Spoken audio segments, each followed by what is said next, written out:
Professor, deixa eu Pode fazer uma perguntar. pergunta rápida. Referente às questões, todos esses vídeos, essas videoaulas que foram gravadas, eu vou ter um parâmetro para responder os questionários solicitados, correto? Correto. Beleza, então. Muito obrigado. Vamos que vamos. Vamos lá. Inclusive, hoje, né, mesmo não querendo, né, basicamente vou responder uma questão para vocês. Não dá. É muito bravo hoje, viu? Ah, o meu eu já enviei, hein, professor? Já mandei, já fiz e já enviei no mesmo dia. O meu eu preferi aguardar essa aula, né? Para ter todos os cursos já em vídeo. E aí eu vou passar revisando todos e vamos que vamos. Maravilha. Aí, ó, tem gente que já tá achando bom. Eu vou só compartilhar a tela aqui com vocês. Mas vamos lá, pessoal. Então, está iniciando aqui a nossa aulinha, né? Nosso encontro virtual semanal. Vamos falar aqui um pouco de data mining, que foi um assunto aí que a gente ainda não chegou a discutir, né? Somente nos vídeos lá, resumos, né? Que caminhei para vocês. Mas antes da gente focar nessa parte aqui que eu estou compartilhando com vocês, então existe uma comparação que em alguns pontos aí, né, do material aparece, que é o quê? A parte de Big Data e Data Mining. Ora, basicamente está tudo junto, tá? A gente trabalha com Big Data, a gente trabalha com Data Mining. Big Data, se a gente for traduzir aí no pé da letra, seria o quê? Um conjunto enorme de dados, tá? Então, e Data Mining seria o quê? Uma parte aonde a gente vai pegar e trabalhar esses dados. Não que com Big Data a gente não faça isso, tá? Mas é um conjunto, uma não vive sem a outra, tem algumas diferenças, mas basicamente uma depende da outra, e não tem como a gente estar pegando, né, e trabalhando só com uma sem pensar na outra, tá? Então, rapidamente aqui para a gente falar um pouco, né? Big Data. O que a gente pode dizer de Big Data? Né? É o processamento de dados em grande escala. Né? Ou seja, a gente vai ter um conhecimento amplo, né, para que a gente possa fazer aí uma gestão por meio da tecnologia de informação, ou seja, da TI, com apoio do sistema computacional. Em resumo, basicamente o conceito de, né, data mining. Tá? Ou seja, o Big Data é o data mining em grande escala. Tá? Então eu vou estar fazendo o quê? Quando eu estiver fazendo data mining, quer dizer que eu estou trabalhando com um conjunto pequeno de dados? Não necessariamente, tá? Então Big Data eu vou pensar em algo sempre grande? Vai. Data mining, sempre grande? Também sempre grande, tá? Então, estão casados aí, tá? Eu, particularmente, em alguns sites colocam, né, alguns estudos colocam em alguns conceitos, diferenciando eles, né, eu simplesmente acabo ignorando todo esse aspecto, não que não seja relevante, mas não justifica ficar tentando encontrar ou identificar algo diferente, né, restrições, talvez, entre um e outro, sendo que um está complementando o outro, tá? E com data mining a gente também consegue fazer e trabalhar com uma base de dados grande. Um exemplo que eu usei numa das aulas, né, de data mining, de mineração de dados, foi justamente o quê? A base de dados do ENAD, tá, de 2020, que o governo federal já liberou isso, e com isso a gente criou uma série a gente trabalhou essa base, que é uma das coisas que o Data Mining faz, e também o Big Data, né, como eu disse, a gente trabalhou essa base, extraiu as informações que a gente queria, tá? Então, o que que é esse trabalhar a base? Eu vou começar já a conceituar um pouco essa parte aqui de data mining também, já focando um pouco também nessa parte da explicação, tá? Diferenciando data mining e big data. Quando você pega uma massa de dados, tá? Tem ali um conjunto finito de informações, claro, mas um grande conjunto de informações.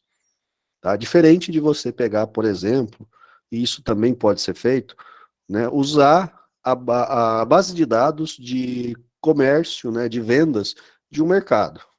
Tem um conjunto relevante de informações ali? Tem. Mas, para o supermercado, dependendo do tamanho dele, é um conjunto grande. Para a gente que vai fazer data mining ou mineração de dados, acaba sendo um conjunto pequeno. Tá? Por quê?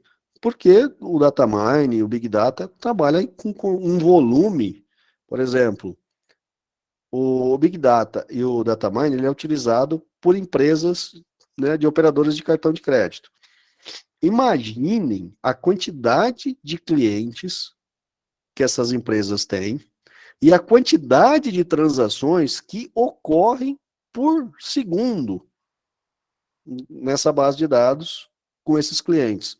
Então, é um volume que, assim, a gente acaba não conseguindo diretamente computar, né, porque ele vai crescendo substancialmente e, às vezes, em escala alta e sem parar, né? Então, a gente vai pegar todo esse volume de dados, que são os dados, e a partir daí, o que, que a gente tem que fazer e deve proceder? Né? Qual informação desse volume de dados que é útil para pesquisa que eu quero, ou para questão, né, vamos dizer assim, que eu quero responder, ou até para o domínio do problema que eu quero resolver. E a partir daí você começa a selecionar esses dados.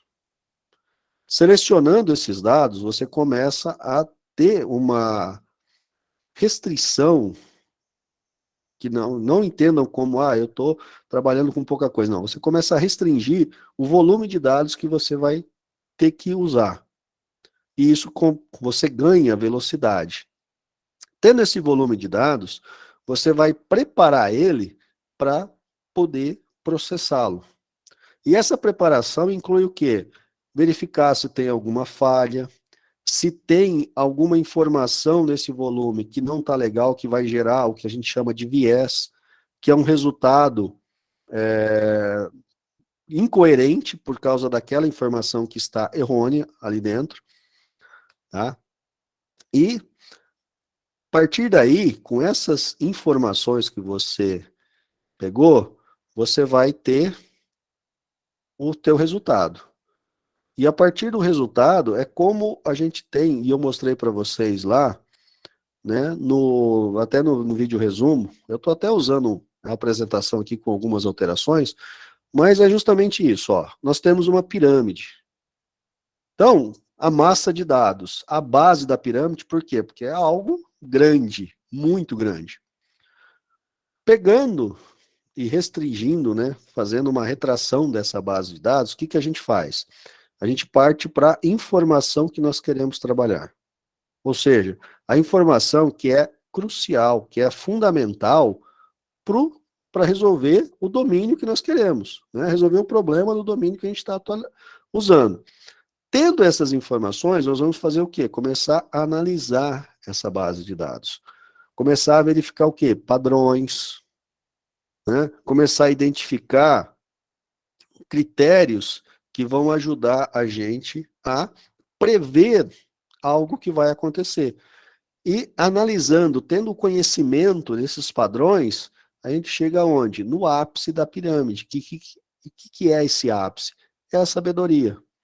Né? É nesse ápice que a gente consegue prever e identificar falhas dentro desse processo, dentro dessa base de dados que está em constante crescimento. Então, vou voltar aqui ao exemplo do cartão. Tá? Como eu disse, tem uma infinidade de transações, tem uma infinidade de dados. Aí, qual que é hoje o principal tópico, o principal tema numa operadora de cartões, ou numa instituição bancária, que é o calcanhar de Aquiles para qualquer instituição. Fraude, roubo eletrônico.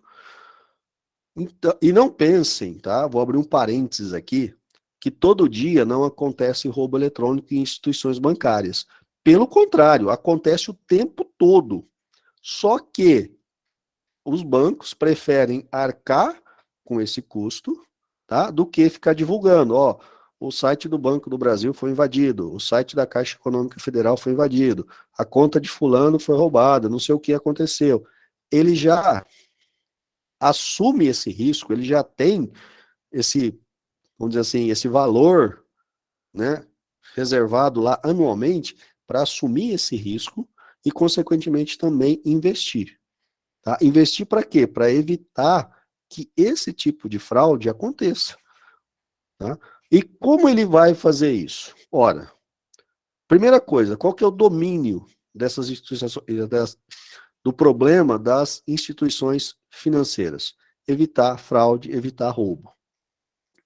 Nem invasão, não, evitar fraude e evitar roubo.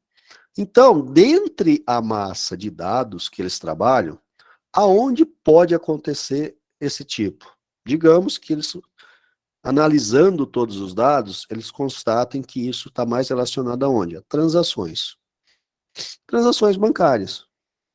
Então, olha só, de toda essa base de dados, de toda essa massa de dados das instituições financeiras, acabou resumindo no quê? Nas transações financeiras, que é aonde vai acontecer, ou eles acham que vai acontecer os maiores problemas.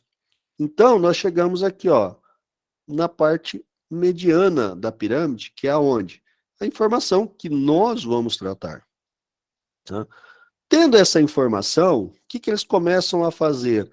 Analisar padrões. Ah, tivemos um caso de fraude financeira onde aconteceu o processo XYZ.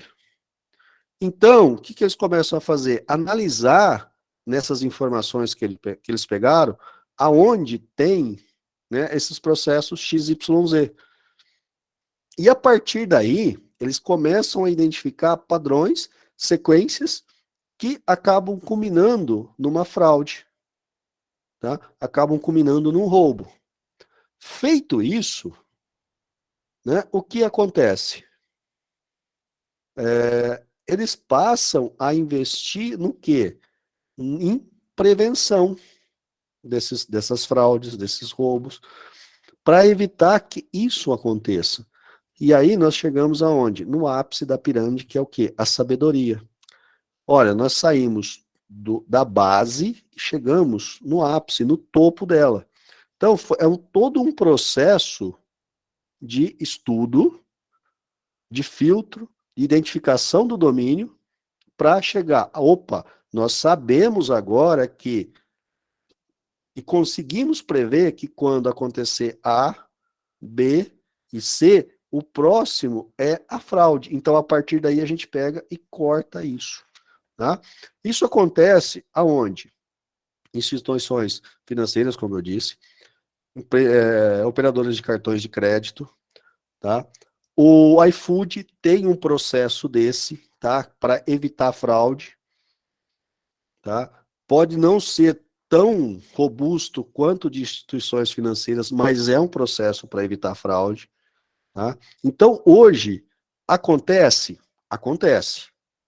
mas muitas dessas fraudes são evitadas antes ou já identificadas bem no início para evitar que esse processo caminhe caminhe com mais frequência.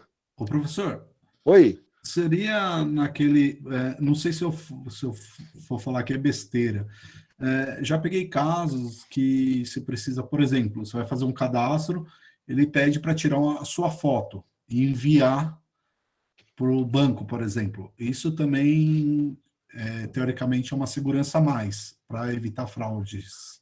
Poderia ser também? Na verdade, Dani, isso é mais uma informação, né, para eles saberem quem que é a pessoa que está entrando em contato com eles, para eles terem um ponto de referência, tá? Mas isso está relacionado, pode estar relacionado à fraude, mas num outro patamar, numa outra função. Por quê? Digamos que você vá até uma agência pessoalmente e se passe por outra pessoa. Eles vão ter uma foto sua lá que, a hora que eles olhar, o Danilo, opa, peraí, mas esse não é o Danilo. Quer dizer, você está tentando fazer alguma coisa ali em nome do Danilo, tá? Então seria mais ou menos isso. Entendi. Né? Agora, o que a gente estuda, né, e o data mining, o Big Data vem para formar e para crescer mais, é justamente analisar o que já aconteceu e conseguir prever para evitar que aconteça no futuro. Tá? Então, por exemplo, vou dar um exemplo bem claro aqui e bem simples. No banco, março desse ano, eu estava trabalhando à noite, tipo assim, umas 8 horas da noite, dando aula. O que aconteceu? O celular começou a vibrar. Alguém está mandando mensagem. Fiquei tranquilo. Mas começou constantemente. Teve uma hora ali que deu um intervalinho, entre uma explicação e outra, uma atividade para os alunos e tal. Peguei o celular e bati o olho. Mensagem do Banco do Brasil. Está configurado o aplicativo, qualquer mensagem está mandando. Pá! Fatura do cartão que está vencendo. Aviso. Não dei muita importância. Coloquei no bolso, continuou vibrando, mas eu não li a mensagem inteira. Continuou vibrando de novo, falei, não, tem coisa errada. Eu abri, entrei no site do aplicativo do banco e fui ver. Débito, compra efetuada, compra efetuada, compra efetuada, compra efetuada. Eu falei, peraí, como assim compra efetuada? Aí, de repente, chegou uma mensagem, depois de tantas, né? Cartão bloqueado. Compra negada, compra negada, compra negada, compra negada. Aí eu falei, como assim compra negada? E tava lá, tinha mais ou menos umas 6 ou 7 compras que a pessoa fez. Só que chegou a um ponto que ela entrou, ela caiu nessa fraude, ela caiu num padrão. E justamente a sabedoria da mineração de dados aqui do Datamine, do Banco do Brasil, ou da instituição financeira como um todo, identificou que ali tinha coisa errada. E, consequentemente, fez o quê? Começou a cancelar as compras. Um dos critérios que eles identificaram foi o quê? Na mesma hora, no mesmo minuto e no mesmo segundo, 2 compras com valores distintos. Hoje o banco e operadoras de cartões, o que elas fazem? Se você comprar com o cartão uma compra de R$ 50, passou. Na sequência, vai passar uma nova compra de R$ 50, eles não efetuam a segunda compra de R$ 50. Então, isso é algo que já vem de uma longa data, que foi uma sabedoria que eles identificaram. Só que aí o pessoal criou outros mecanismos. Só que aí esse cidadão, o que aconteceu? Ele cometeu uma falha que ele fez 2 compras com valores distintos no mesmo momento. O banco o sistema identificou que, opa, isso daqui é um padrão que a gente conheceu e adquiriu sabedoria, que está que está com cara de fraude. Qual que é a atitude do sistema? Para tudo. Tá? Bloqueou todas as compras naquele dia e, consequentemente, não chegou a bloquear de imediato o meu cartão. Tá? Aí, beleza. Eu falei, tá bloqueado, tá. Eu deixei quieto. Virou o dia, o cara começou a comprar novamente. Só que aí veio 1, 2, na terceira compra, bloqueada. Isso era 2, 3 horas da manhã. Eu acordei, bati o olho, o cara comprando de novo. Eu falei, peraí, não tá bloqueado. Só bloquearam naquele período. Aí eu entrei em contato com o banco, expliquei tudo certinho. Aí eles bloquearam o cartão, aí não teve mais compras. E o cara estava fazendo compra tudo no débito, o dinheiro estava saindo direto da conta. Então, como que o banco, né, a instituição financeira conseguiu prever isso? Conhecendo os padrões que já foram usados anteriormente. Né? E tudo isso vem aonde? Vem da massa geral de dados, aonde eles definem uma informação que eles querem trabalhar, identificam o padrão, os padrões, ou seja, buscam aí conhecimento, e a partir do momento que ele tem esse conhecimento, eles partem para onde? Para a sabedoria, que é prever o que vai estar acontecendo. Eu dei um exemplo de uma instituição bancária, mas isso acontece em N outras empresas, acontece em empresas de transporte, tá? Fugiu o nome agora de uma empresa que é muito forte no ramo de entrega, que ela tem um processo de data mining muito forte. Por quê? Para poder agilizar o processo de entrega das mercadorias.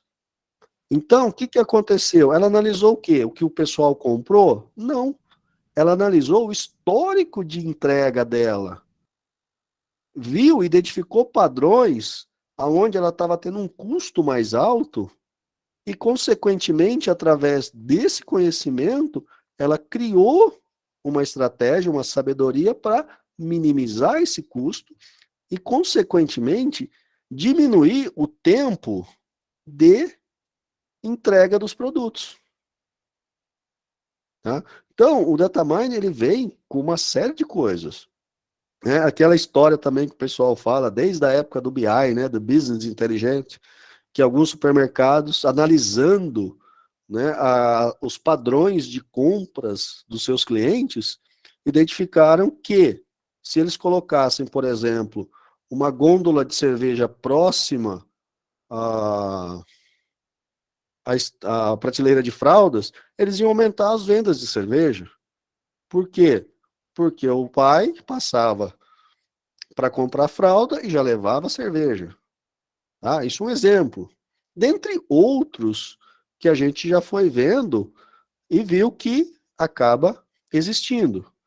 Tá? Então, tem várias formas aí, né, e várias maneiras e vários recursos que a gente pode estar utilizando para extrair esses dados e trabalhar esses dados, identificar qual que vai ser a melhor forma, né, para atuar em determinado momento, em determinada área.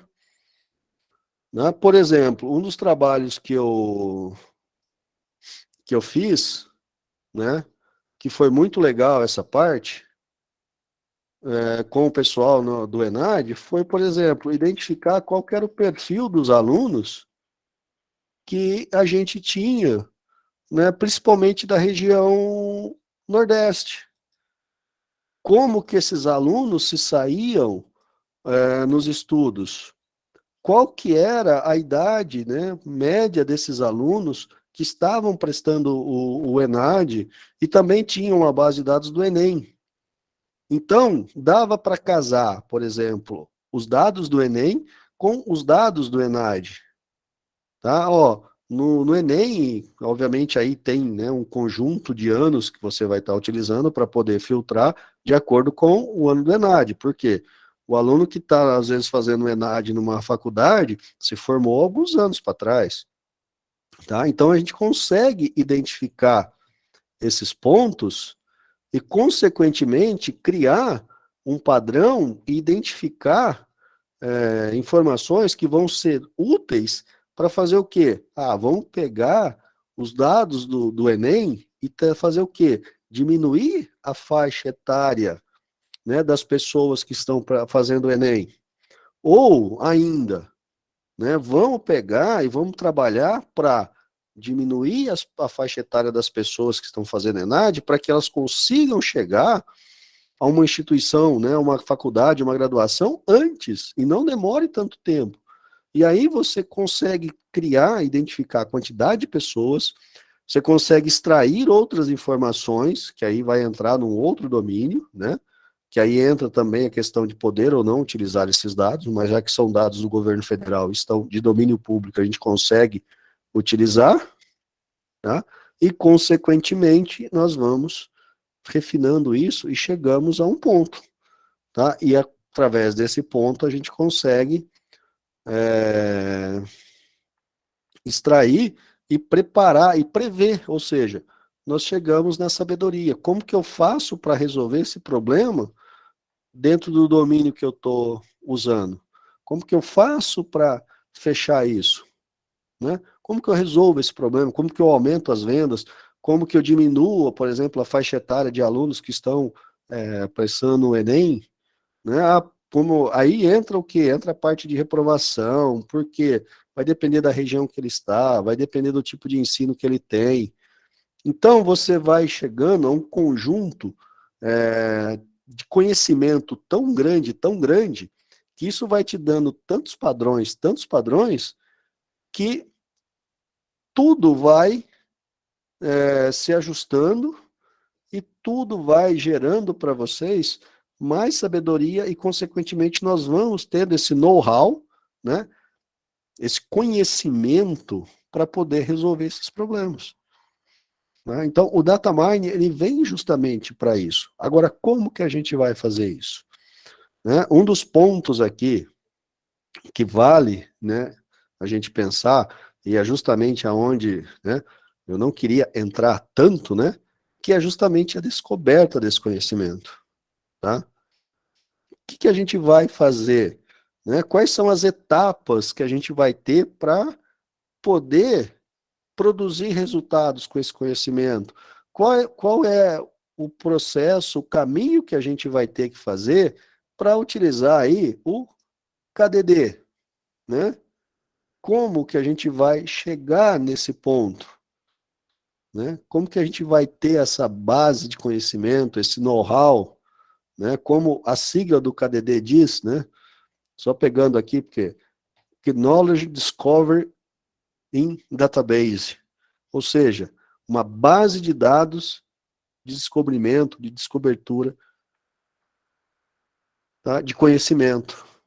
Então, essas etapas são justamente isso que eu acabei de explicar para vocês. Né? O que nós temos aqui?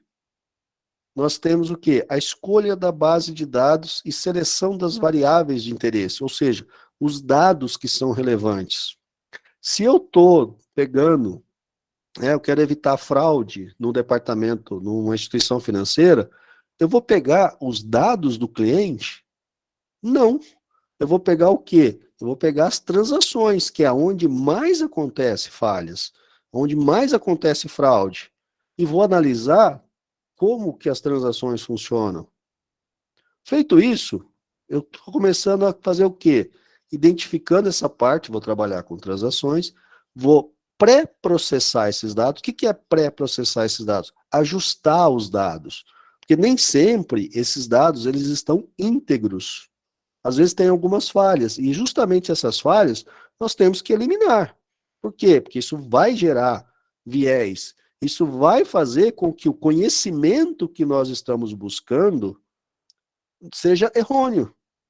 Tá? A gente consegue eliminar tudo? Quase tudo. Então a gente tem que ter muita atenção com relação a isso. Por quê? Preparei, pré-processei os dados, transformei esses dados. Então, quer dizer, agora eu consigo usar. Tirei o que era problemático, que poderia causar um viés, né? Deixei ele estruturado somente com o que eu preciso e com o que está coerente. Agora eu vou fazer o quê? Reconhecer esses padrões. Eu vou começar a processar e reconhecer padrões que podem levar a uma fraude. Gerando esse reconhecimento de padrões, nós vamos ter alguns resultados. Como eu disse, para ter uma fraude bancária, tem que passar pelas fases 1, 2, 3, tem que passar por esse processo, A, B e C. Então, hora que começar o processo A, já acende um alerta, luzinha amarela.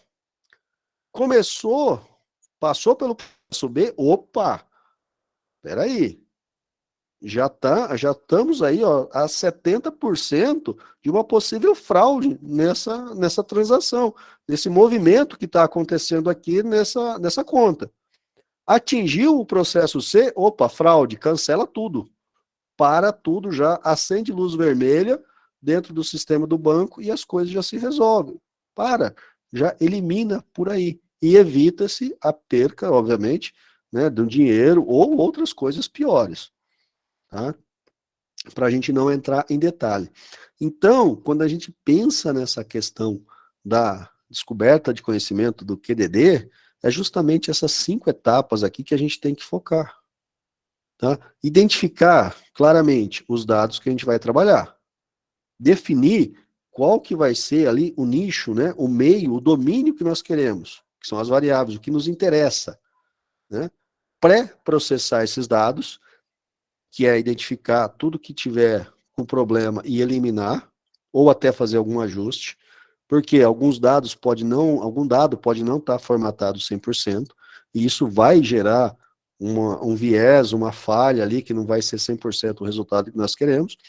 Transformar esses dados, reconhecer padrões e, consequentemente, produzir um conhecimento, ou seja, chegar aonde? Na sabedoria para evitar que o pior aconteça, ou seja, no caso de uma instituição bancária, a fraude aconteça.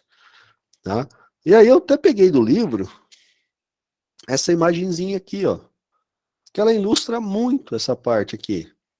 Né? Então nós temos aqui, ó, a grande quantidade de dados que a gente está produzindo.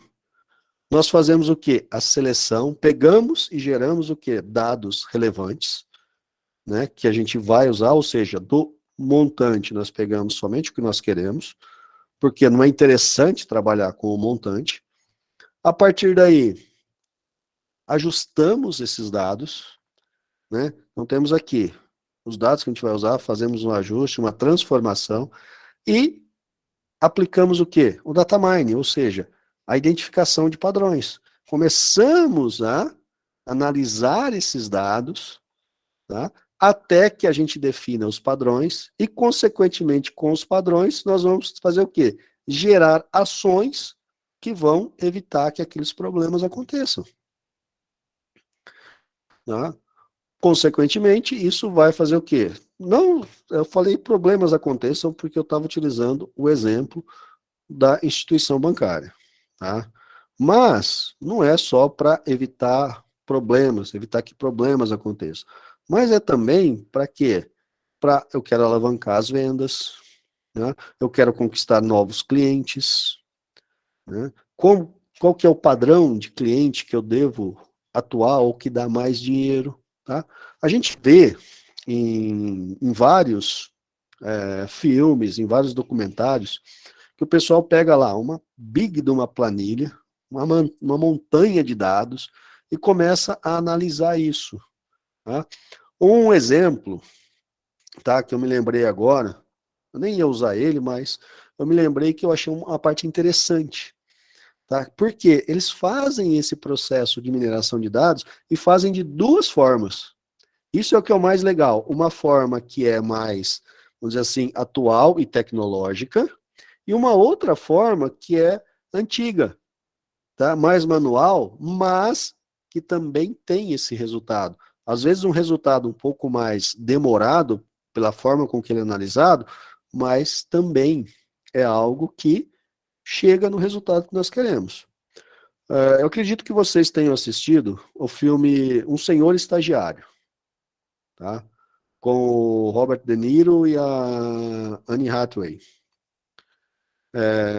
Tem 2 pontos interessantes sobre essa parte aqui, onde eles estão analisando os dados, tá? Eles analisam os dados, eles transformam os dados de uma forma visual, uma delas, aí depois eles geram um padrão e aí uma ação para tentar resolver o problema. Uma dessas etapas, é quando eles estão analisando o carrinho de compra do site, que eles estão vendo o que as pessoas estão comprando.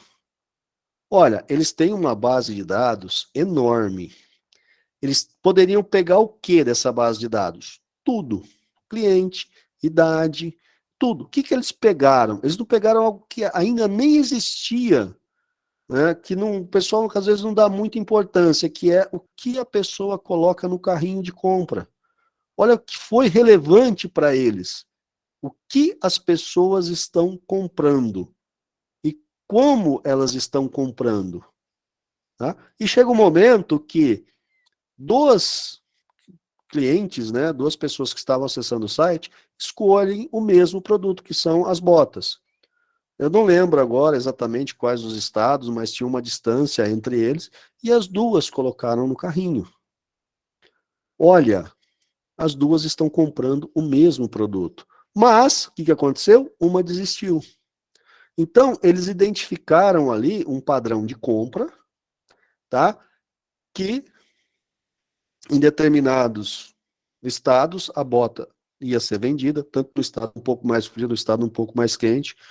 Eu não me lembro agora, se eu não me engano, um era mais ao norte dos Estados Unidos, outro era mais ao sul, mas eu não lembro exatamente com clareza. Mas o que foi a ação e a interpretação que eles tiveram quando uma delas tirou a bota do carrinho, excluiu? Qual o frete? Qual que é o valor do frete da onde nós estamos para entregar nessa cidade que a pessoa desistiu? Eles tiveram uma interpretação que foi o frete que fez ela desistir da bota ou não, tá? De acordo com o que eles estavam analisando ali, essa era uma dos pontos, tá? Então, foi o quê? Uma interpretação que levou a uma ação. E qual foi essa ação? Verificar o valor do frete. Tá? Isso foi um ponto no filme. Um outro foi bem no final do filme, quando ela pede para o Robert De Niro, que eu não lembro o nome do personagem dele, identificar os padrões, né, de investimento. Ou seja, os locais que eles estavam anunciando para ver como que eles conseguiam aumentar a quantidade de clientes. Mais uma vez, temos aqui uma base de dados enorme. Qual foi a seleção? Anúncio. Locais que estamos anunciando. Esse é o dado relevante. E olha que essa parte ele fez de forma manual, porque ele pegou uma pilha de papel, um calhamaço de papel impresso, com essas informações impressas. O que ele chega depois de um tempo e fala para ela, segundo os dados que nós temos, aonde você investe mais de anúncio, está te trazendo menos retorno do que aonde você investe mais. Claro que eles pegaram o quê? Onde nós estamos anunciando. Aqui. Quanto que nós estamos tendo de retorno em cada local? Ou seja, quantos clientes que acessam o nosso site a partir desses anunciantes e que efetivamente trazem retorno para a gente. Então, estão vendo? Eles não precisaram analisar o que as pessoas compraram, os pontos que foram analisados, aonde estava sendo feito o anúncio, quem entrou através daquele anúncio, tá? E, principalmente, quem efetuou verdadeiramente uma compra no site. Tá? Isso é um tipo de data mining. Tá?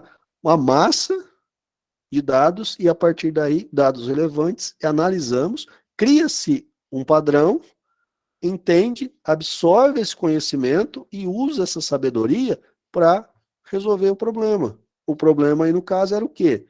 Mais vendas, mais clientes. Em ambos, a intenção era o quê? Vender mais, ter mais clientes, aumentar o faturamento da empresa. Só que, analisando dois pontos diferentes, né? A questão, duas ações eles identificaram. Verificar o frete naquela região, cuja a possível compradora tirou a bota do carrinho, que eles acreditam que seja por causa do frete, tá?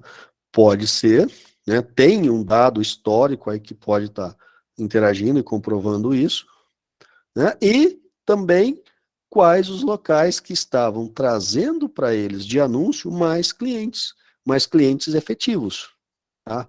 Às vezes, se a gente analisar, não, eu só quero saber a quantidade de clientes, poderia ser uma informação que não ia ser legal. Por quê? Digamos que a maioria acessou, né, o site por um anúncio que eles gastam lá, o mais caro deles.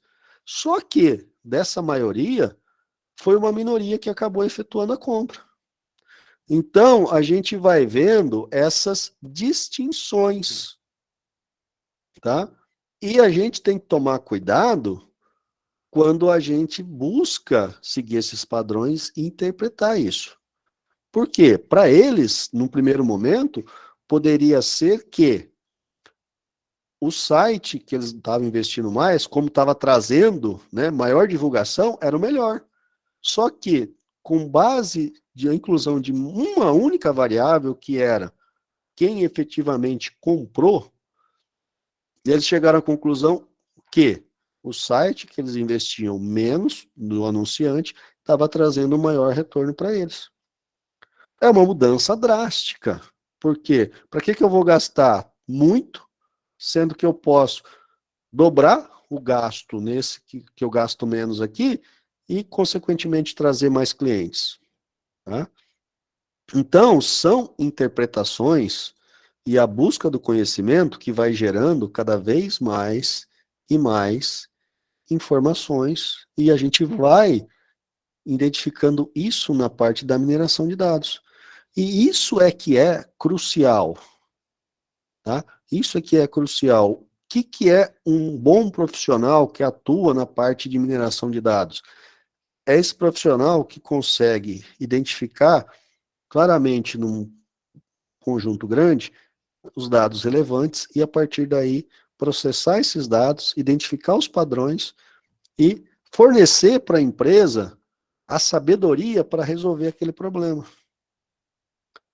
Tá? Então, nós temos que tomar muito cuidado com isso e temos que ter muita atenção, principalmente nessa parte. Tá? Não é simplesmente, eu sei minerar dados. Ah, minerar é uma coisa. Trazer o conhecimento e a sabedoria necessária para o negócio é uma outra bem diferente, tá? Então, pessoal, nisso tudo que eu apresentei para vocês e nesses exemplos que eu dei para vocês, é o que a gente vai fazer em data mining, tá?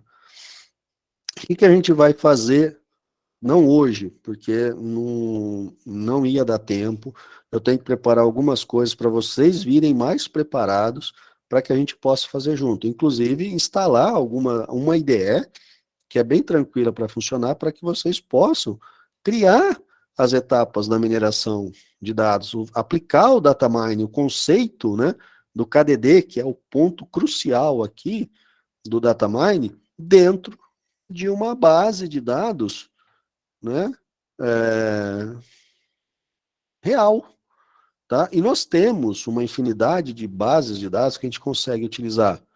Tá? Vou estar encaminhando para vocês uma série de sites, principalmente do governo federal, do governo estadual, que a gente consegue extrair isso. Né? Comentei com vocês, eu peguei a base de dados dos alunos do ENAD, eu peguei a base de dados dos alunos do SISU, tá?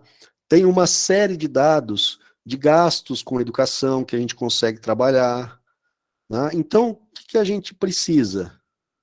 Né? Identificar qual que é o problema que nós queremos resolver. Eu quero identificar, relacionado, como eu dei o exemplo lá, a questão da idade dos alunos que estão chegando e fazendo o ENAD. Como que a gente consegue identificar essas idades e o que a gente pode fazer, no caso, se for um valor, uma idade avançada já, mais alta, né? Como que a gente pode identificar o que levou, o que teve, né, essa demora desses alunos a chegarem numa graduação, né? Claro que isso vai impactar também o quê? Em fatores socioeconômicos, tá? Vai depender da região, vai depender, claro, se a gente pensar no Nordeste, né, Norte e Nordeste, dependendo da cidade que a pessoa mora, é muito mais difícil dela ter acesso a uma graduação já de cara, tá? Então, também tem esse fator geográfico. Então, tudo isso tem que ser considerado, tá? Por isso é que a gente tem que identificar os dados que são relevantes para que a gente possa fazer essa pesquisa, tá? E isso vai fazer o quê? Ajudar a criarmos mais detalhes, mais informações e identificar padrões que possam permitir que a gente diminua essa data, tá? Isso é o data mining, isso é o big data, tá? É pegar e fazer esse processo, descobrir o conhecimento, tá? Tem vários, eu tenho um colega, né, já de longa data, e teve um outro que eu conheci no ano passado, que trabalham com mineração de dados, né? Um está trabalhando atualmente no Banco Itaú, uma instituição financeira, tá? E ele faz justamente essa parte, eles identificam os dados relevantes de acordo com o problema que é passado para eles. E não é assim algo que, vai ser rapidinho, eu faço isso, não. São dias, horas de análise para pegar um montante da base de dados, separar os dados relevantes e começar a processar isso para que o conhecimento gerado seja algo que vá ajudar, tá? Seja algo real, tá? Então, é um caminho árduo e não é feito por um só, não. É uma equipe que acaba trabalhando nisso, tá? Então, é algo assim, interessante. Mas temos que saber esse conceito. E essa parte que vocês estão vendo aí nas aulas, até chegar aqui na descoberta do conhecimento e essas etapas, e nas próximas aulas vai ter aí uma explicação um pouco mais detalhada de cada etapa, a gente vai levar isso para a prática, para vocês verem como é que vocês vão fazer isso. Claro que a gente vai pegar um negócio simples, tá? Porque nós temos um tempo para fazer isso, mas no simples depois vocês podem transformar isso em algo maior. Então, eu vou separar depois uma base de dados bem legal, né? Que vai estar do governo estadual ou do governo federal. Eu vou verificar, né, esse detalhe aí, para que a gente possa ver e como a gente pode estar fazendo todo esse processo, tá? Identificando todas essas informações e a partir daí gerar um conhecimento e com esse conhecimento poder propor ações que vão resolver esse problema, tá? Identificar, vamos ver, vou trabalhar bem legal com relação a isso, tem alguns exemplos que a gente poderia utilizar, né? E vai dar para legal, porque a gente também vai fazer, antes da gente começar a analisar, vai ter a proposta da base. Antes de começar a fazer, pôr a mão na massa. A base está essa. Tem essas informações aqui. O que a gente pode criar, ou o que a gente deve analisar aqui para responder um determinado problema, né? Como que a gente vai gerenciar isso? Tá? Que informações que são relevantes para que a gente possa trabalhar, né? Tudo isso vai estar impactando nas decisões que a gente vai tomar daqui para frente, para verificar qual que vai ser a melhor, qual que vai ser a mais usual, ou a que vai trazer para a gente dados relevantes, né? E vocês vão ter que participar disso. Vocês vão me ajudar a definir isso. Porque é com base na definição conjunta que a gente vai caminhar o processo aí, tá?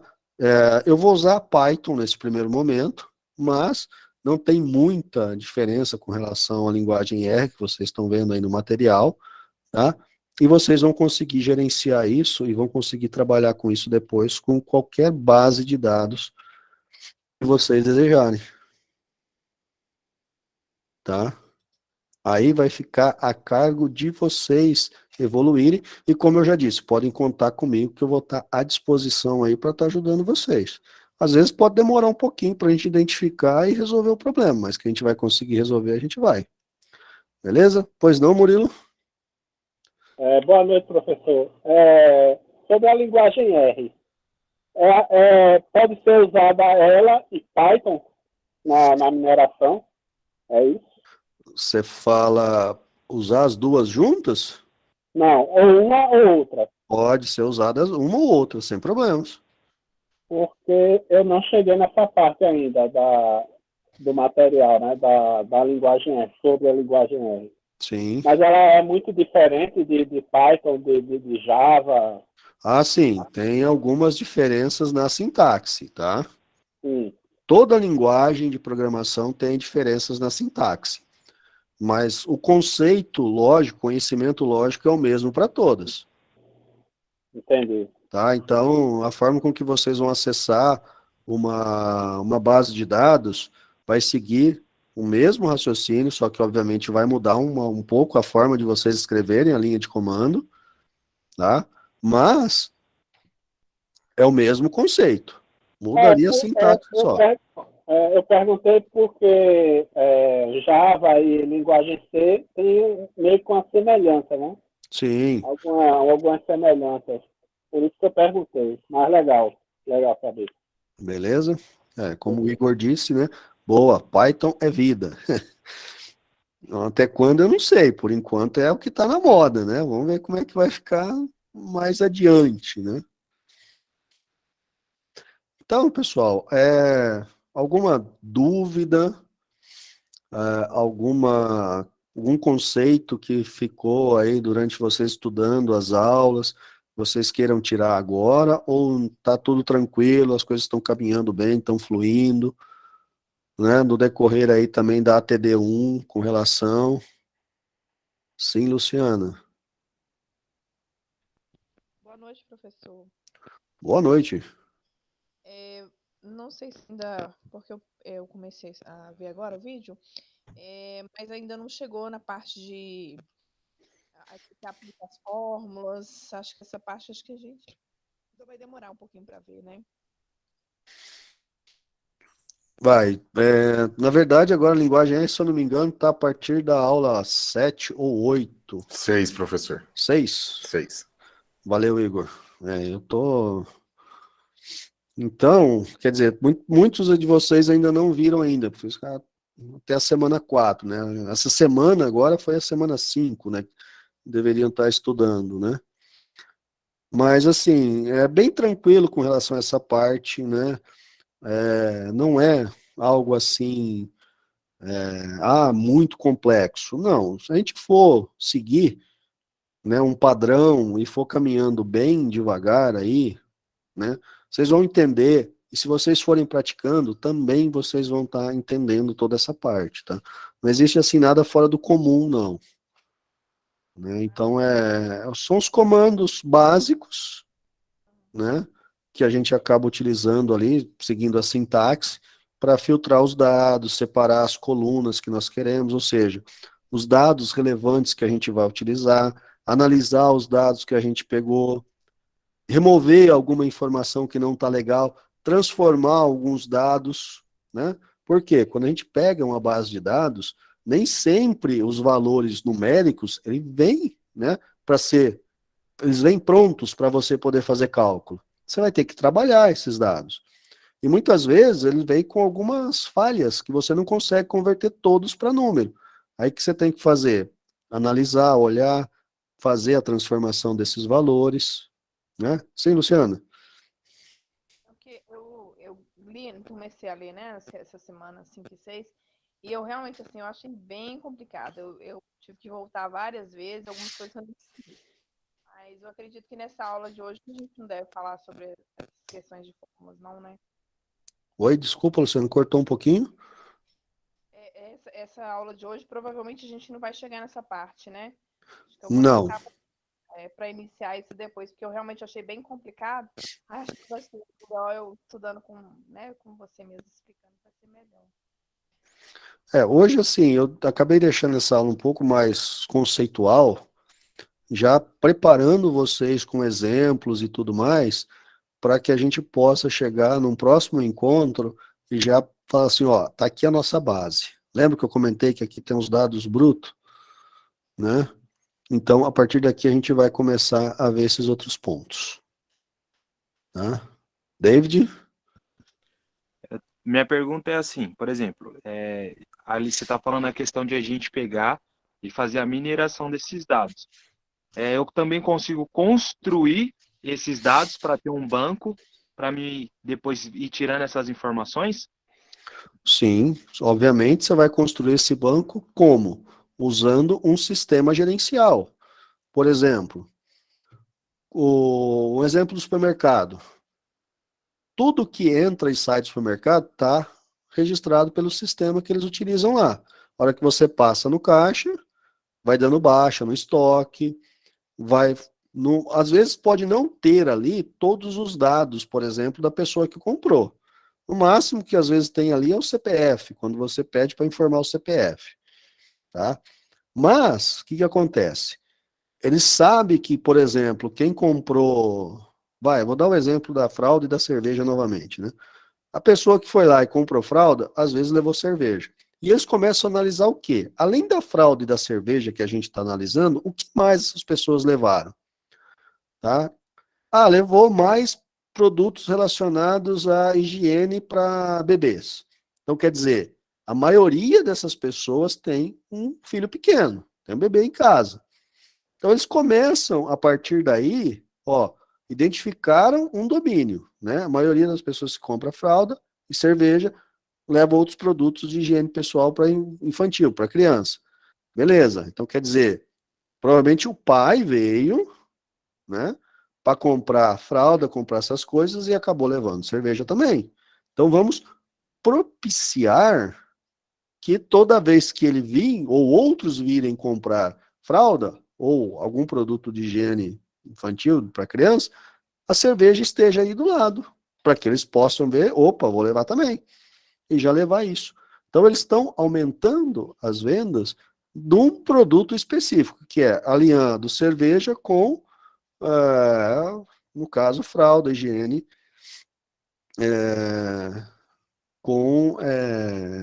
e tudo mais, né? A higiene com a bebida, né? Então, como o Murilo disse, acaba influenciando a organização das prateleiras, obviamente, dentro do supermercado. Tá? E isso a gente vê, eu usei esse exemplo da fralda, mas tem uma série de outros, né? Por que, por exemplo, que sempre a parte de bebida está no fundo do supermercado? Dificilmente você vai ter as gôndolas de bebidas na porta do supermercado. Força a pessoa a atravessar o supermercado inteiro. Tá? Por que que o açougue, por que que a padaria está sempre no fundo? Por quê? Você vai comprar pão, opa, tem açougue, vou levar uma carne moída para fazer um pão, né? Aqui no estado de São Paulo a gente brinca, o pão com boi ralado, né? Então, já está aliado. Peguei pão, mas pô, vou levar uma fatia de mortandela, fazer um sanduíche de pão com mortandela, né? Então, tudo isso vai se relacionando e tudo isso é feito com o quê? Com uma base, né, de dados históricos, né, que consequentemente isso vai sendo alimentado dia a dia, que foi o quê? Justamente todas as compras que as pessoas foram fazendo no supermercado. Dificilmente, há anos atrás, onde não tinha esse controle do supermercado. Por quê? O pessoal chegava a passar no caixa, era o preço do produto digitado na calculadora, né? Então não tinha aquela ideia do que estava saindo para cada cliente, cada pessoa que ia ao supermercado. Perdia-se esse conceito. Com a informatização, com os projetos de TI, que hoje a gente só vai na parte do código de barra, eles sabem exatamente o que foi vendido em cada compra e a quantidade. Tá? E a partir daí eles vão ajustando toda essa parte. E vão melhorando cada vez mais, vão trazendo outras opções, enfim. O conhecimento, seguindo os padrões, geram ações desde um supermercado até uma instituição financeira, né? Um outro exemplo Vamos pegar, por exemplo, quer ver? A loja da Zara, por exemplo. Por que que a maioria das lojas da Zara é dividido, mesmo com a parede, hein? Não é só setores, não. É dividido com uma parede, masculino, feminino, e no fundo da loja, da parte feminina, tá as roupas infantis. Por quê? A mãe vai comprar roupa para o filho. O que ele faz? Ela atravessa todo o setor feminino. Consequentemente, isso chama a atenção dela para alguma peça que ela está querendo, ou alguma peça que ela viu ali que agradou. Ela vai, compra para o filho, mas volta e compra para ela. Por que não está do lado do homem? Porque a gente é o quê? Eu vou comprar uma calça. Você entra na loja, pega a calça, às vezes nem experimenta, vai lá no caixa, paga e vai embora. Acabou. Tá? Então, são personalidades diferentes. E tudo isso foi criado assim de qualquer jeito? Não, isso foi analisado. Tá? Ou com mineração de dados como a gente tem hoje, ou com a mineração de dados um pouco mais antiga. Mas isso foi feito. Tem um fundo científico em tudo isso. Tem um nexo em tudo que está acontecendo disso. E a mineração de dados é que faz. Então, como eu disse um pouco no começo ali, eu acho que não está na gravação. Não está mesmo porque eu não startei, mas eu vou resumidamente falar isso. Nós estamos mexendo com TI. Nós estamos fazendo o quê? Transformando processos que existem hoje manuais para processos computacionais. Nós temos que entender praticamente de tudo para que a gente consiga pegar esses processos e transformá-los. A mineração de dados é justamente isso. Você pega uma informação, começa a trabalhar, entender ela, e nesse entendimento você vai aprendendo, você vai identificando padrões, adquirindo conhecimento, e com esse conhecimento você pega e usa. Você gera ações. É como a gente aprender, né? Independente de ser TI ou não. Eu preciso aprender inglês. Você começa a fazer o quê? Você vai pegar toda a língua inglesa de uma vez só? Não, você vai focar numa parte. E a partir daquela parte que é relevante naquele momento, você vai estudando, vai identificando padrões e, consequentemente, pegando conhecimento. Com esse conhecimento, você vai fazer o quê? Começar a formular frases, diálogos, e você vai aplicar esse conhecimento no seu dia a dia. Né? Então, é esse processo. Assim, apesar de parecer, né, toda essa parte conceitual e tudo mais, mas, resumidamente, é esse processo da mineração de dados. Claro que aí agora envolve o quê? A parte tecnológica, a parte conceitual, que são os detalhes finos para você conseguir um conhecimento adequado e aplicar isso no dia a dia. Tá? Então, é assim que a gente vai, vamos dizer assim, aprimorando, e é assim que a gente vai descobrindo e propondo soluções.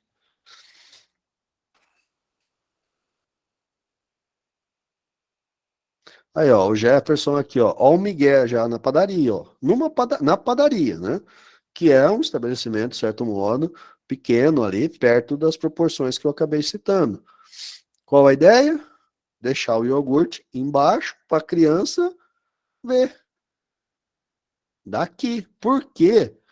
Em qualquer lugar que você vá, os brinquedos das crianças estão sempre embaixo no nível delas, para que elas possam ver e convencer os pais a comprarem. Tá? Não tem brinquedo de criança na prateleira de cima. É para a criança não pegar. Pelo contrário, eles deixam embaixo para ela ver, pegar e não soltar mais, né?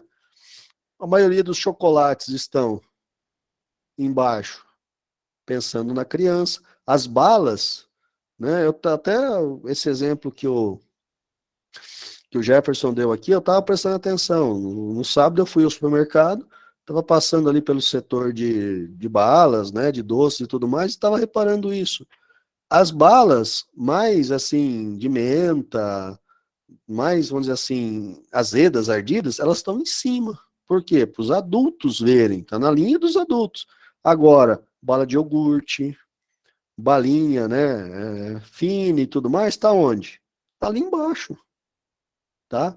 Tá no campo de visão das crianças, porque é onde vai atrair elas, né? Elas serão atraídas ali. Não adianta colocar balas, né, que a gente está acostumado, que são mais fortes, para embaixo. Elas vão pegar, vai comprar, vai experimentar uma vez e não vai querer nunca mais. Então você está desestimulando isso, né? Mas obviamente isso também não foi pensado do dia para a noite. Isso aí foi um consenso que foi feito em vários anos aí, desde lá da época, né, de vovô garoto, que vem. Isso é um conhecimento que vem passado. Só que em se tratando de um conjunto, né, bem pequeno de informações que nós temos o quê? A observação dos donos. Agora, o data mining, o big data, ele vem para trabalhar com um conjunto muito maior de informações, onde só observação não é suficiente, né? Aí entra o quê? O exemplo das instituições bancárias para evitar fraude. Não tem como você parar assim e olhando, analisar 1 trilhão de informações por dia, sem ter uma estrutura organizacional, uma estrutura de mineração para fazer isso, tá? É um conjunto muito grande. Então, o data mining vem justamente para isso. E é onde a gente pega esse conjunto grande, quebra em partes menores, só o que a gente quer, e a partir daí a gente analisa, tá? Para chegar, mais uma vez, ao conhecimento e, consequentemente, criar as ações. Beleza, pessoal? Nossa, hoje eu falei, hein? Deu até canseira agora. Vamos lá, pessoal. Mais alguma dúvida com relação a essa parte? Com relação ao que vocês estudaram aí?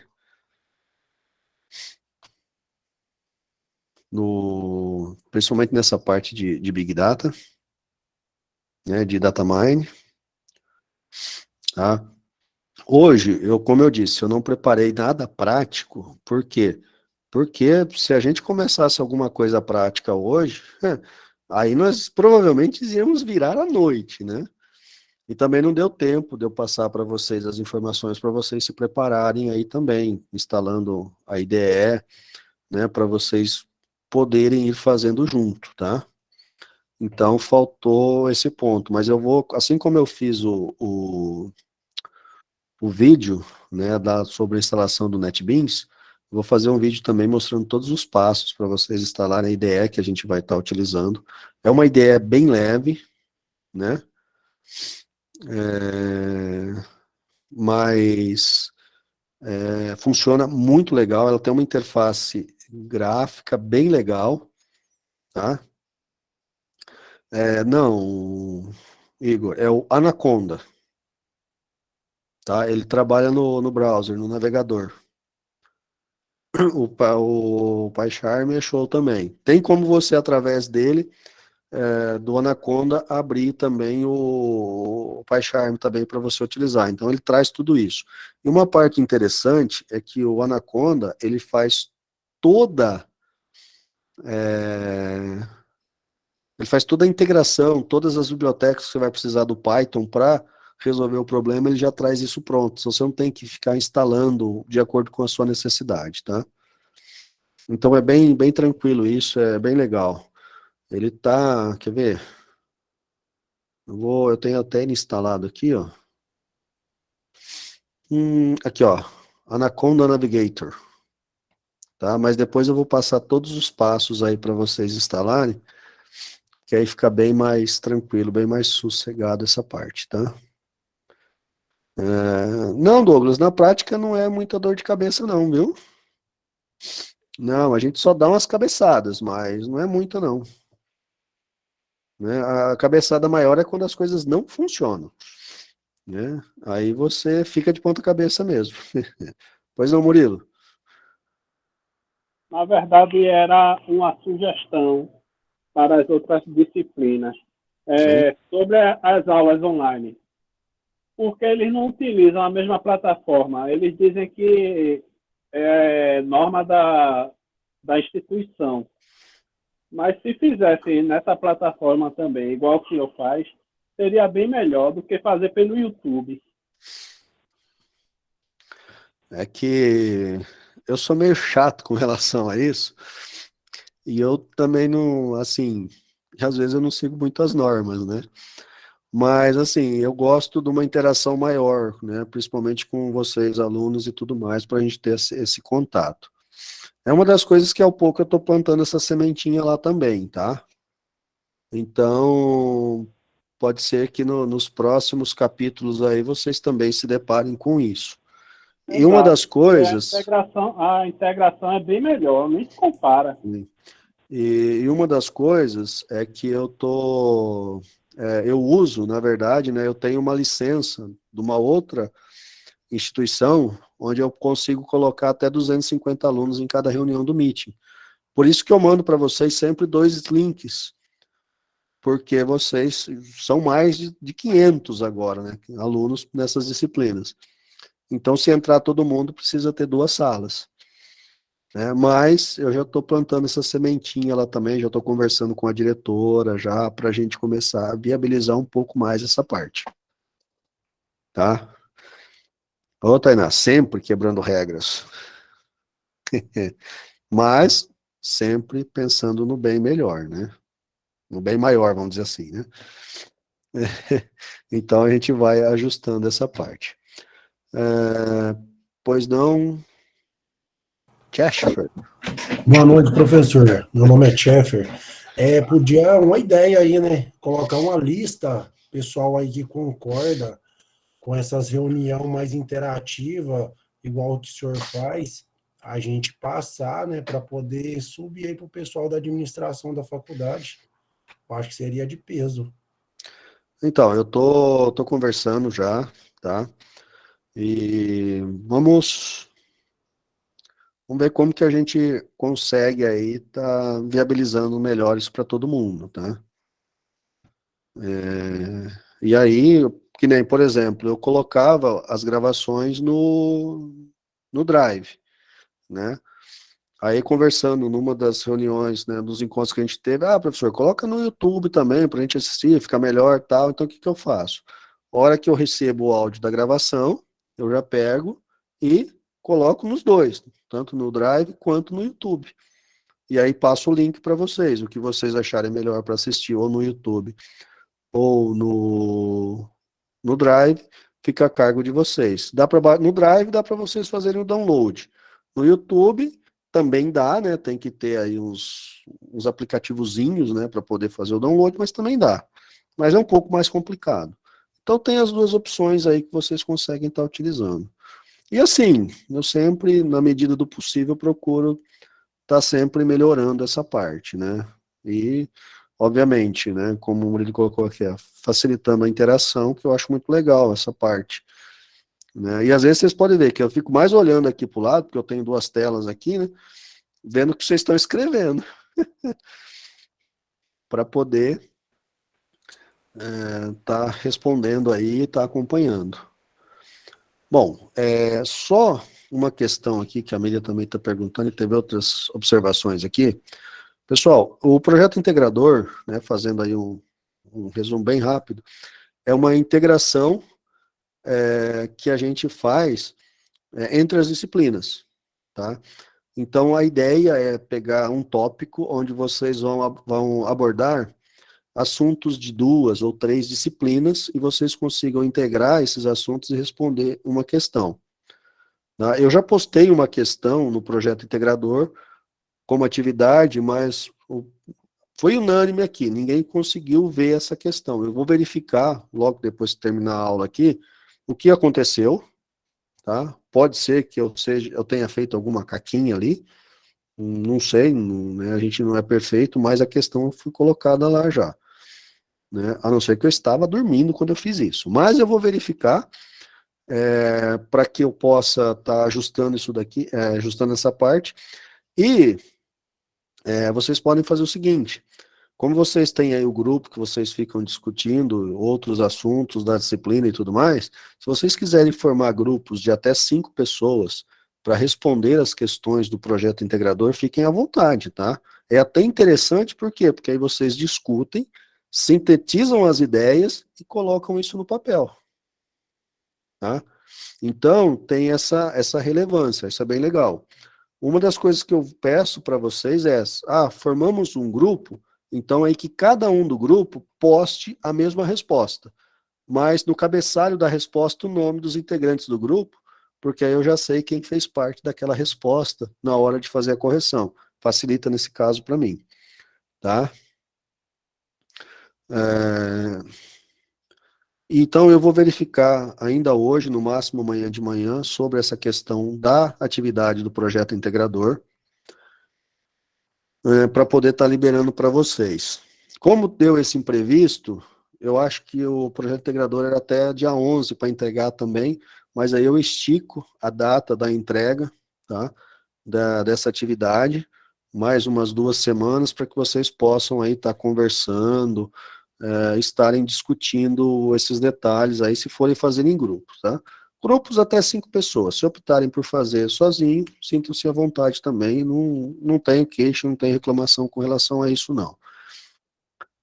Também sobre as ATDs, né, a ATD1 no caso, ela vai até dia 11 agora, tá? Domingo, às 23h59 e 59 fecha.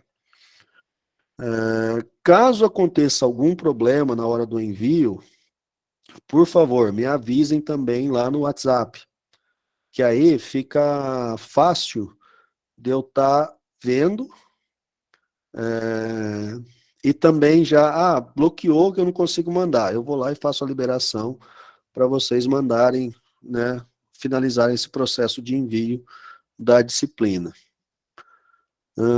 Que mais, assim? Outro recado, sobre as atividades complementares. Eu havia comentado também antes da gravação, para fechar aqui essa parte dos recados. Na quinta-feira, vai acontecer um encontro virtual, discutindo e apresentando para vocês a nova interface para subir as atividades complementares. Tá? Que vai mostrar também como que vocês fazem para preencher os dados, fazer o upload do certificado, o resuminho, e quanto vale cada um, né, das atividades que vocês fizeram, quantos pontos vale. Vocês vão subir essas atividades, tá?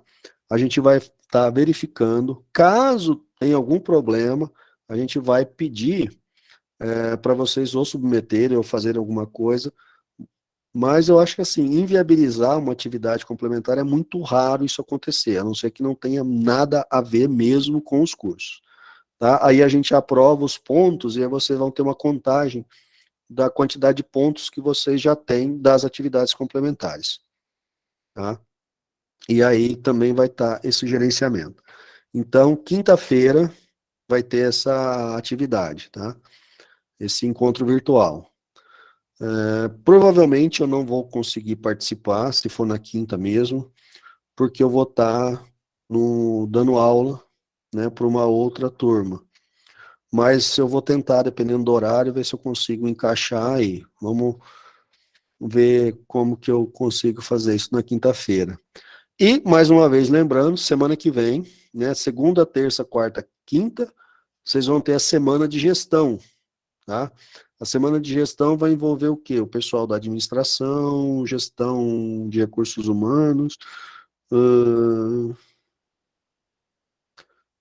um monte de gestão lá que agora eu não lembro.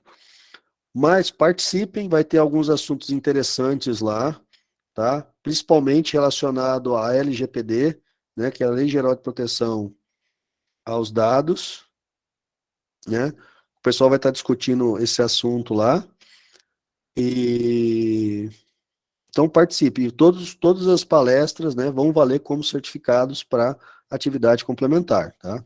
Então não deixem de participar, que vai ser bem legal. Tem uns tópicos lá bem legais que o pessoal colocou na semana de gestão também, tá? Murilo, esse encontro ele vai ser sobre as atividades complementares, tá? Aqueles certificados que vocês têm que fazer, assistir, pegar dos cursos, das palestras que vocês assistem, para poder comprovar essas horas complementares para o curso. Tá? Então, o pessoal vai explicar para vocês todo o funcionamento lá do sistema, como que vocês fazem para colocar, para fazer o upload do arquivo e tudo mais, e tá acompanhando também a aprovação das horas, tá? Geraldo, você levantou a mão, pode falar. Boa noite, professor, tudo bem? Tudo jóia? A minha dúvida é a seguinte, quanto a esse curso complementar, eu tenho alguns cursos que eu fiz antes de começar a faculdade em si, né? Eles também contam ou não? Então, infelizmente, esses a gente não consegue aceitar, porque tem que ser a partir da data de início na graduação, Ah, entendi. tá? Infelizmente, é uma lei, né, do MEC que eles exigem que seja dessa forma. Ah, tudo bem, então, muito obrigado. Não por isso. Sim, Igor. Ô, professor, em questão ao grupo de projeto integrador, tem um amigo meu que está fazendo rede de computadores, eu posso fazer com ele ou tem que ser só de ADS? Não, pode. O projeto integrador está integrando os 3 cursos, tá? Tá bom. O que talvez não dê, talvez nos próximos semestres, se a gente separar definitivamente ADS, redes, e aí cada um vai ter um projeto integrador. Mas sempre vai ter disciplinas em comuns, então algumas disciplinas vocês vão estar trabalhando em comum, então dá para encaixar isso sim. Beleza. Tá tranquilo. Sim, Maurício, qualquer certificado na área de TI, tá? Que esteja relacionado a algum curso, uma palestra que você assistiu, pode ser cursos pequenos, cursos maiores, cada um vai ter uma pontuação, ok?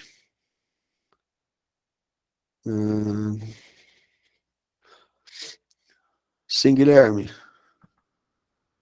Professor, desculpa ser repetitivo, seu projeto integrador, eu estava dando uma olhada aqui no nosso portal e não tem nada ali dentro do... Isso, eu sistema. vou verificar essa parte, tá? Ah, tá, não, só para eu saber. Já era para ter. Algo de podre aconteceu aí no Reino da Dinamarca, tá? Que não tá lá. Mas eu vou verificar para ajustar isso para vocês. Tá? Quer ver? Deixa eu ver aqui já. Tá aqui, cadê?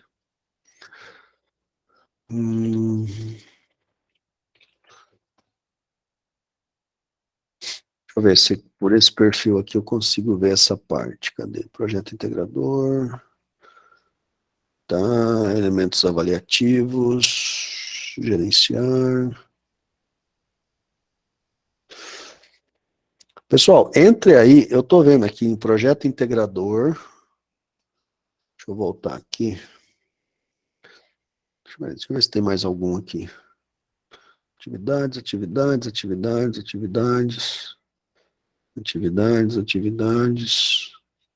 Não, eu só tenho um que está visível aqui para mim. Igor, faz um favor para mim. Entra em projeto integrador, vai na parte de elementos avaliativos, vê se consta alguma coisa ali. Por favor. Não. Não está aparecendo? Não. Estranho isso, hein? Tá aparecendo nada, na verdade. Você tá falando que não tem nenhum conteúdo disponível. O projeto integrador projeto integrador 1, 2002-2. O meu é o projeto integrador 2. Mas aí tem a galera do 1 também, não tá aparecendo. Então, peraí. Eu achei que era um bug do SGA, então eu fui falar lá na secretaria, mas aí a mulher instruiu que é com você mesmo. Tá, deixa eu ver. Projeto integrador 2. Ué, estranho isso daqui, viu? E o porque 1 também, que o pessoal para do 1 mim não mandou. está aparecendo que eu coloquei a atividade, tá? Inclusive eu tô vendo aqui, ó. Vou até arrastar aqui para vocês na tela, ó. Tá aqui, projeto integrador, atividade 1, ó, de 29/8 a 11/9. Né? Então, inclusive, tá aqui, ó, o enunciado para vocês, bonitinho. Né? Tá aqui, ó, avaliação 1. Eu vou mandar aí no WhatsApp. Como é que tá no Atividade meu aí? avaliativa, tá aqui certinho. Você mandou no outro WhatsApp aqui. Rapaz, eu tenho tanto WhatsApp aqui que tem hora que eu preciso ver qual que é. Ixi. Interessante, não tá aparecendo mesmo, hein? O do 1 também não, tá desse jeito aí também. Pessoal, eu vou verificar isso. Eu acho que eu não vou conseguir dar essa resposta para vocês nem hoje e nem amanhã. Mas, porque amanhã é feriado, né? O pessoal da TI lá, que talvez pudesse me ajudar, não vai estar trabalhando. Mas, no máximo, na quinta-feira, eu vejo isso para vocês. Muito estranho isso daqui, viu?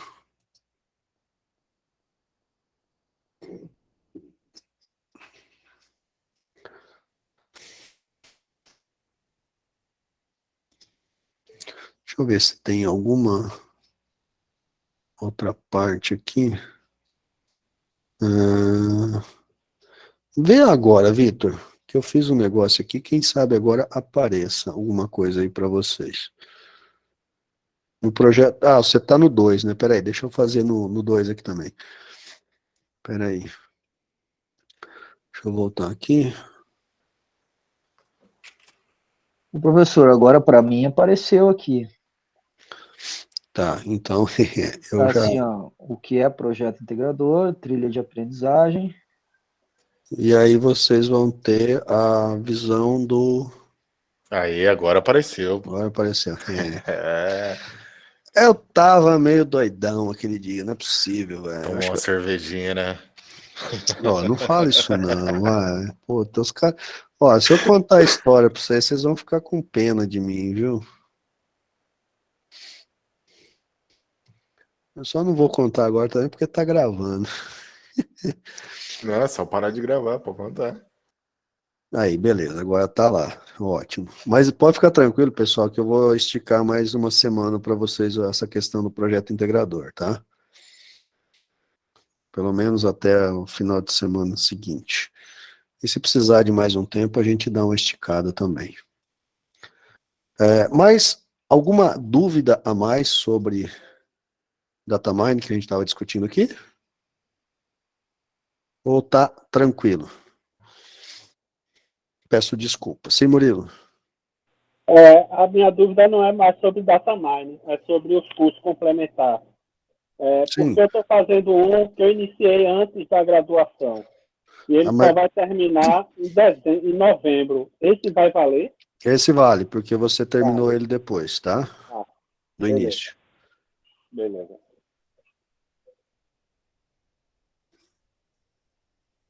Sim, Maurício, ele está lá na plataforma do SGA, tá? O projeto integrador.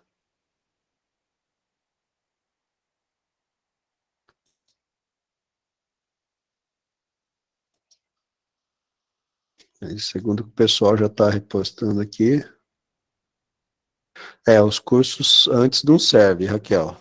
A não ser como o caso do Murilo, que ele citou aqui, ó. Ele está fazendo um curso, só que ele vai pegar o certificado em novembro, tá? Então, ele consegue utilizar isso. Tá? Aí ele consegue. Mas, por exemplo, se ele tivesse... Digamos que ele começou agora, dia 1º de agosto, que ele fez a matrícula. Se ele tivesse pego o certificado dia 30 de julho, aí ele não ia conseguir.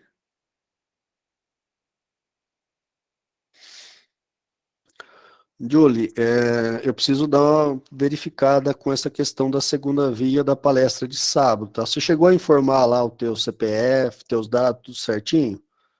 Se você conseguiu informar tudo, a gente consegue, tá? Eu vou ver isso para você na quinta-feira. Tá? Na quinta-feira eu vejo isso para você. Aí o pessoal encaminha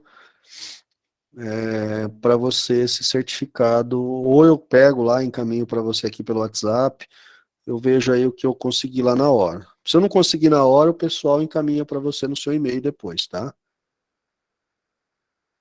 Sim, José Vitor. Boa noite, professor. Tá me ouvindo direito? Perfeito. Sobre essas palestras que tem que a gente emitir o certificado, todas terão que ter feito um resumo delas? Você tem que fazer um resuminho falando do que contribuiu para o curso que você está fazendo. Uma breve, 5 linhas, assim, falando, ó, eu achei legal, por causa disso, e somou no meu conhecimento, tal ponto. Ou despertou meu interesse pelo assunto, tal. Fazendo o que ela te motivou, o que despertou, o que ajudou, enfim. Porque às vezes o pessoal fala assim, eu fiz um curso lá, mas tá, isso somou o que para você? Nada. Então, quer dizer, não serviu para nada você ter assistido aquela palestra, né? Mas então fazer assim, achou, despertou meu interesse pelo assunto tal, achei legal como é que funciona tal parte, dá para investir, pensar como um novo nicho aí, talvez de mercado, de conhecimento, né? E aí vocês vão aprimorando isso. Tá bom, professor, obrigado. Miriam, as disciplinas que o pessoal já assistiu no primeiro semestre, vocês vão estar vendo aí no decorrer do curso, tá? Então pode ficar tranquila com relação a isso, que vocês vão estar vendo isso um pouco mais adiante. Eu dei um exemplo, professor, do seguinte que eu fiz em outra faculdade, que as disciplinas eram divididas por semestre, né? Então, por exemplo, se eu é que eu não reprovei nenhuma, mas se eu tivesse reprovado uma matéria do primeiro semestre de 2022, eu iria refazer ela somente no primeiro semestre de 2023, é isso? Em algumas universidades é assim, na verdade você ia fazer um ADP, né, depois. ADP, né? Mas nem sempre acontecem já no próximo primeiro semestre, tá? Aqui então é diferente de novo. Tem assim, a ideia é, a gente organiza as disciplinas da melhor forma possível para vocês terem um melhor aproveitamento, tá? E consequentemente, pode ser que, por exemplo, no primeiro semestre do ano que vem, não tenha as disciplinas do primeiro semestre desse, tá? Vai ser um arranjo aí que a gente vai fazendo para ir verificando o que for melhor aí. Pode ser que aconteça e pode ser que não aconteça. Mas aí eu posso, por exemplo, se eu tivesse ficado de DP, eu poderia solicitar para fazer isso aí só lá no final do curso ou não? Pode, você pode. Você pode solicitar no final do curso. Tá? Porque DP, na verdade, assim, você vai ter o material, vai ter um professor que vai estar acompanhando você também nessa DP, né? E aí você vai fazer as avaliações da mesma forma, né? Então, assim, o curso EAD ele é bem versátil com relação a isso, né? Então, por exemplo, a gente poderia chegar à conclusão que quem ficou em DP, por exemplo, nas disciplinas do semestre passado, esse semestre já poderia estar fazendo a DP, tá? Mas aí o que acontece? É uma sobrecarga de estudos, né? É que eu fiz aqui no Moro Lacerda, eu podia escolher, né, as matérias. Às vezes eu queria matar já logo a DP, então eu tirava a matéria do semestre para fazer DP. Ah, sim. Entendeu? Tem algumas instituições que ela permite isso, né? Mas depende muito da grade, tem uma série de fatores que acabam influenciando isso. Aí até entra na questão do pessoal que entrou no segundo semestre, né? Eu até achei que eles iam fazer no semestre que vem, mas acho que não é assim. Então, pode acontecer. A gente assim ainda não começou a planejar exatamente o próximo semestre, né? Mas logo a gente já vai estar pensando nisso já, né? E aí a gente vai organizando. Pode ser que, por exemplo, a gente coloque aí, vamos dizer assim, ao invés de 6 disciplinas, coloque 8 disciplinas, né? Mas aí já vai pegar o pessoal as disciplinas que o pessoal já fez agora no primeiro semestre, para voltar a elas. Então, é uma série de pontos aí que a gente vai organizando e vai viabilizando da melhor forma possível. A ideia é não prejudicar ninguém, né? Sim. Então, até a gente conversou bastante no começo desse semestre sobre essa questão. Perdi o primeiro semestre aí, tô atrasado? Não, não tá. Né? Porque a gente está vendo, não tem uma dependência, né, das disciplinas que vocês viram no primeiro semestre com essas que a gente está vendo. né? Então a gente consegue conduzir isso. Mesmo porque se tivesse dependência, eu brigava com o mantenedor da faculdade para não colocar disciplina. Porque aí é complicado, né? Não dá muito certo, não. Então a gente vai sempre ajustando essa parte aí da melhor forma possível. Beleza, pessoal? Mais alguma dúvida que vocês tenham aí ou teriam?